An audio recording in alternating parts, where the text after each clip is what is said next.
Hello दोस्तों, तो आप सभी का स्वागत है मेरे YouTube channel CK mathematics classes Dhanbad में। दोस्तों आज हम लोग जानेंगे झारखंड का मूल्य भाषा, जिसे दो भागों में बांटा गया है दोस्तों। पहला हो गया आदिवासी जनजातीय भाषा और दूसरा हो गया दोस्तों सादानी भाषा। तो दोनों को समझते हैं इस वीडियो के माध्यम से। तो बने रहे मेरे वीडियो में और लास्ट तक देखें, स्किप ना करें। दोस्तों झारखंड में बोले जाने वाला भाषा को दो वर्गों में बांटा गया है दोस्तों। पहला आपका हो गया आदिवासी यानी जनजातीय भाषा और हो गया दूसरा आपका हो गया सदानी भाषा। दोस्तों आदिवासी या जनजातीय भाषा दोस्तों आदिवासियों द्वारा बोली जाने वाली भाषा को आदिवासी भाषा कहते हैं। दोस्तों प्रमुख आदिवासी भाषाओं का कुछ इस प्रकार है। आपका पहले नंबर में आता है दोस्तों संथाली। संथाल जनजाति की भाषा संथाली है। संथाल अपनी भाषा को होड़ रोड़ अर्थात होड़ लोगों की बोली कहते हैं। इसके दो रूप है, शुद्ध संथाली एवं मिश्रित संथाली। दोस्तों मिश्रित संथाली में बंगला, उड़िया, मैथिली आदि का मिश्रण मिलता है। इस भाषा का अपना व्याकरण है। इस भाषा का शब्द संपदा बहुत संपन्न है। इस भाषा का लोक साहित्य बहुत समृद्ध है। संथाली भाषा के लिए औलचिकी लिपि आविष्कृत की गई है। पंडित रघुनाथ मुर्मू द्वारा 1941 में और इसके लेखन के प्रयास हो रहे हैं। दोस्तों 52वें संविधान संशोधन 2003 के द्वारा संविधान की 8वीं अनुसूची में 4 भाषाओं को स्थान दिया गया, जिनमें से संथाली एक है। संथाली भारतीय संविधान की 8वीं अनुसूची में स्थान पाने वाली झारखंड की एकमात्र क्षेत्रीय भाषा है दोस्तों दूसरा नंबर में आता है आपका मुंडारी। मुंडा जनजाति के भाषा का नाम मुंडारी है। इस भाषा के 4 रूप मिलते हैं। पहला हजद मुंडारी, तामड़िया मुंडारी, केर मुंडारी और नगुरी मुंडारी। आपका दोस्तों हजद मुंडारी में खुंटी एवं हरमू क्षेत्र के पूर्वी अंचलों में बोली जाने वाली मुंडारी भाषा है दोस्तों। तमड़िया मुंडारी तमाड़ के आसपास क्षेत्रों में बोली जाने वाली मुंडारी भाषा है दोस्तों। केर मुंडारी रांची के आसपास के क्षेत्र में बोले जाने वाली मुंडारी आपका मुंडारी भाषा है। नागौरी मुंडारी तोरपा, कर्रा, कोलेबिरा, बानो आदि क्षेत्रों में बोले जाने वाली नागपुरी भाषा मिश्रित मुंडारी है। दोस्तों मुंडारी का लोक साहित्य बहुत समृद्ध है। अंग्रेज के आने के बाद इसका लिखित साहित्य विकसित हुआ। अब इस भाषा का लिखित साहित्य खूब मिलता है। दोस्तों आपका तीसरा नंबर आता है हो जनजाति के भाषा का नाम भी हो ही है।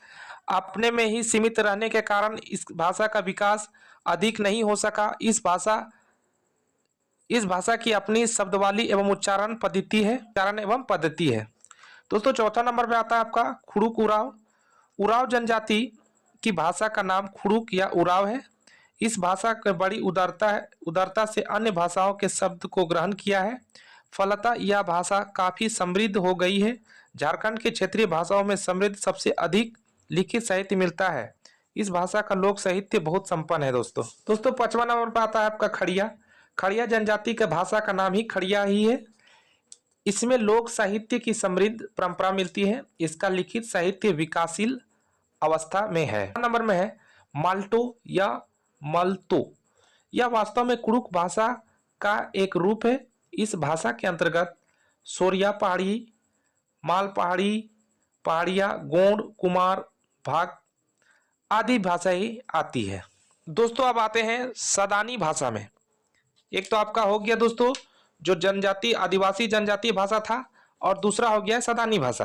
तो दोस्तों सदानी भाषा के अंतर्गत कौन कौन से भाषा आते हैं दोस्तों? तो इसमें पहले नंबर में आते हैं दोस्तों आपका खोरटा भाषा। इसका संबंध प्राचीन खोरष्ठी लिपि से जोड़ा जाता है। यह मकृत से विकसित एक भाषा है। यह हजारीबाग, गिरिडीह, धनबाद, संथाल परगना, रांची जिले के उत्तरी भाग एवं पलामू के उत्तर पूर्वी भाग में बोले जाने वाली भाषा है। इस भाषा के अंतर्गत रामगढ़िया, देशवाली, गोलवारी, खटाही आदि बोलियां आती है। खोटा साहित्य के अधिकांश राजा रजवाड़ों, राजकुमार राजकुमारियों आदि की कथाएं मिलती है। दोस्तों दूसरा नंबर में आता है पंचप्रागनीय। दोस्तों पंचप्रागन क्षेत्र जिसके अंतर्गत तमाड़, बुंडू, राहे, सोनाहतू एवं सिल्ली आते हैं। प्रचलित भाषा प्रागनीय कहलाती है। वैसे यह पश्चिमी बंगाल के झालदा, पुरुलिया, उड़ीसा के क्योंझार, बोनाई, बंगड़ा में भी बोली जाती है। इस भाषा के क्षेत्र एवं परिवेश के प्रति सजगता एवं वैष्णव भक्ति का चित्रण मिलता है। इसके लिखित साहित्य विकासशील अवस्था में है। दोस्तों तीसरा नंबर में आता है आपका कुरमाली या करमाली। मूलतः कुर्मी जाति की भाषा होने के कारण इस भाषा का नाम कुरमाली पड़ा। यह अलग बात है कि इसे अब अन्य जातियों के लोग भी बोलते हैं। यह रांची, हजारीबाग, गिरिडीह, धनबाद, सिंहभूम एवं संथाल परगना में बोली जाती है। यह पश्चिमी बंगाल के झालग्राम, पश्चिम बांकुड़ा, वीरभूम, पुरुलिया एवं उड़ीसा के क्योंझार, बनोई, बामड़ा, मयूरभंज, सुंदरगढ़ में बोली जाती है। दोस्तों इसका लोक साहित्य समृद्ध है, इसका लिखित साहित्य बहुत कम है। दोस्तों चौथा नंबर में आता है आपका नागपुरी। यह भाषा सादरी गंवारी के नाम से भी जाना जाता है। दोस्तों यह मगधी प्रकृत से विकसित एक भाषा है। यह एक संपर्क भाषा के रूप में पूरे झारखंड में सभी भाषियों के बीच प्रचलित रही है। इसके अलावा यह मध्य प्रदेश, छत्तीसगढ़ और उड़ीसा में बोली जाती है। इसे नागवंशी राजाओं की मातृभाषा होने का गौरव प्राप्त है। इसका लोक साहित्य बहुत संपन्न है, इसका लिखित साहित्य बहुत समृद्ध है। तो दोस्तों ये रहा आपका कुछ झारखंड के बोले जाने वाले भाषा, दोस्तों आदिवासी जनजातीय भाषा दोस्तों, और आपका ये है सादानी भाषा। तो दोस्तों आशा करता हूँ वीडियो आप लोग को अच्छा लगा होगा और समझ में भी आया होगा दोस्तों। तो मिलते हैं नेक्स्ट वीडियो में। जय हिंद, जय भारत, जोहार झारखंड।